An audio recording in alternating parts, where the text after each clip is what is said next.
మేము ఇంకా ఫైట్ చేయడమే, ఇదే మరి ఫైట్ చేయడమే. టైం కూడా లేదు, ఫైట్ చేయడం తప్ప వేరే మార్గాలు లేవు కదా. అందరూ అర్థం చేసుకుంటారు. ఇప్పుడు ఈయన కుట్రలన్నీ చీ కొడతారు. మొన్న కూడా పోయేసి ఒక డెడ్ బాడీని తీసుకొస్తారు, తిట్టారు పట్టుకుని, బుద్ధి ఉందా మీకు అని. చీ కొట్టే పరిస్థితికి వచ్చారు. అదే జరుగుతుంది. ఇతని కుట్రలన్నీ ఇట్లే ఉంటాయి. బాబాయిని గొడ్డలతో లేపేసినట్టు ముసలి వాళ్ళు కూడా పెన్షన్లు కూడా తిప్పి తిప్పి చంపేస్తున్నాడు. శవ రాజకీయాలు అలవాటైపోయి, నిన్న చూసారు గులకరాయి రాజకీయం చూశారు కదా. నేను కనపడింది మీకేమైనా గులకరాయి? దెబ్బలు కనపడలా, రాయి కనపడలా. ఇప్పుడు కొత్తగా ఏది తీసుకొస్తారు, హత్యా ప్రయత్నం చేస్తారంటే ఎవరో. అంటే లేనిది ఒకసారి మాట్లాడేసి దాన్ని పట్టుకుని ఊగిలాడుతూ ఉండడం, అందరూ మాట్లాడడం.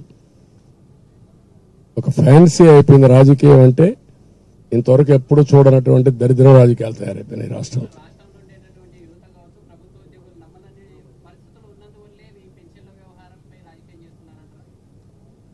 ప్రజలు నమ్మడం లేదు, చీకొడుతున్నారు. ఇలాంటి తప్పుడు రాజకీయాలు చేసి ఏదో ఒక విధంగా సర్వకాలం చూస్తున్నారు.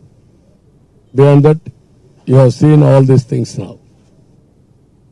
ప్రజలు చీకొట్టే పరిస్థితి వచ్చి ఏం చేశాడని 5 ఏళ్లలో ఎవరు మీ జీవితాలు బాగుపడ్డాయా? అక్కడ అందరూ వదిలిపెట్టి ఇక్కడ ఉండే 10 మంది చెప్పండి నాకు. మీ ఆదాయం పెరిగిపోయిందా?